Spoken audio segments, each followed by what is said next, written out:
It is 2:04, February 24th at Newman Catholic High School. I'm Leah. I'm Maddie. I'm Jaquavius. I'm Taylor.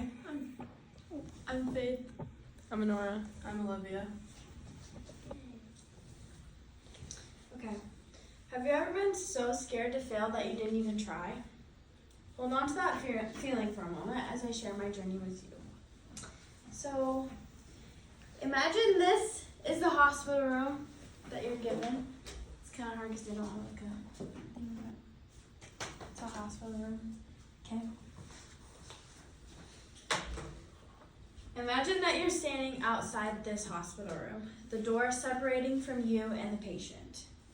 A world filled with uncertainty and opportunity. I remember that exact feeling on my first day as a CNA trainee. I was terrified with my instructor watching. She had her clipboard in hand and she was ready to evaluate me. Inside that room was a patient waiting for my help. And me, I was frozen, hands shaking, hearts racing, consumed by thoughts of, what if I mess up? What if I do something wrong?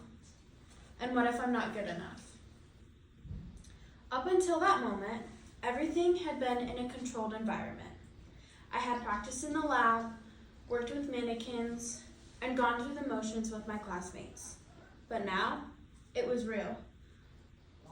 There was a person in that room who needed me to be confident, to know what I was doing, and I felt like I knew absolutely nothing at that time.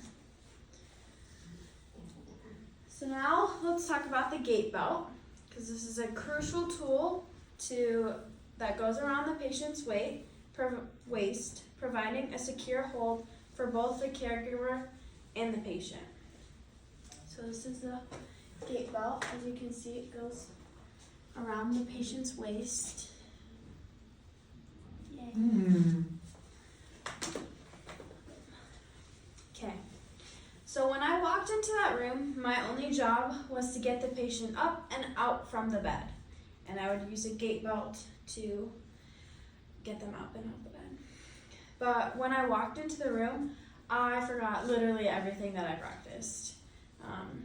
I kept thinking to myself, do I raise the bed first? Do I lower it? When do I put the gait belt on? What if I pull them up too hard? What if they fall? What if I make them uncomfortable? My hands hovered awkwardly over the patient, and my instructor gave me a little nod, almost like she was saying, you got this. So I started. I moved slowly, explaining to the patient what I was doing. My voice was definitely shaky, and I could hear the hesitation in my own words. At one point, I fumbled with a gait belt, and my brain went blank. I felt my face heat up, and I wanted to disappear. But instead of panicking, I took a second, adjusted the gait belt around the patient's waist, and kept going. When the patient finally stood up, holding onto me for support, I felt this tiny spark of confidence. I had done it, definitely not perfect, and definitely not smooth, but I did it. That moment showed me something important. Fear doesn't go away by avoiding it. It goes away by facing it. I had spent so much time doubting them myself that I almost let fear stop me from even trying.